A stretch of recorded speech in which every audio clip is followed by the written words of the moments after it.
संभाजीनगर येथे जगद्गुरू संत शिरोमणी श्री गुरु रविदास महाराज यांच्या 650व्या जयंतीनिमित्त संपूर्ण महाराष्ट्रात आयोजित करण्यात येणार आहे पवित्र कलश यात्रेचा उत्साहात शुभारंभ करण्यात आला। भारतीय जनता पार्टीचे राष्ट्रीय महामंत्री माननीय दुष्यंत कुमार गौतमजी आणि प्रदेशाध्यक्ष माननीय रवींद्रजी चव्हाण साहेब यांच्या शुभ हस्ते या पवित्र कलश यात्रेचा शुभारंभ करण्यात आला। संत रविदास महाराजांचे विचार समाजातील प्रत्येक व्यक्तीपर्यंत पोहोचवण्याच्या उद्देशाने ही कलश यात्रा संपूर्ण महाराष्ट्रात आयोजित करण्यात आली आहे।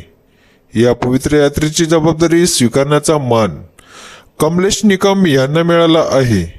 याबद्दल कमलेश निकम यांनी मुख्यमंत्री श्री देवेंद्र फडणवीस, प्रदेशाध्यक्ष श्री रवींद्रजी चव्हाण, जिल्हाध्यक्ष निलेशजी कचवे यांच्यासह सर्व प्रदेश पदाधिकारी आणि कार्यकर्त्यांचे आभार मानले।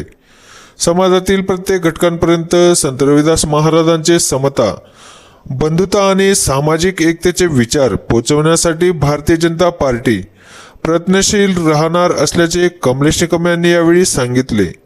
या कार्यक्रमासाठी दिल्लीहून राष्ट्रीय सरचिटणीस दुष्यंत कुमार शर्मा, प्रदेशाध्यक्ष रवींद्र चव्हाण, प्रदेश महामंत्री माधवीताई नाईक यांच्यासह प्रदेश पदाधिकारी, कार्यकर्ते आणि संत रविदास महाराजांचे भक्त मोठ्या संख्येने उपस्थित होते।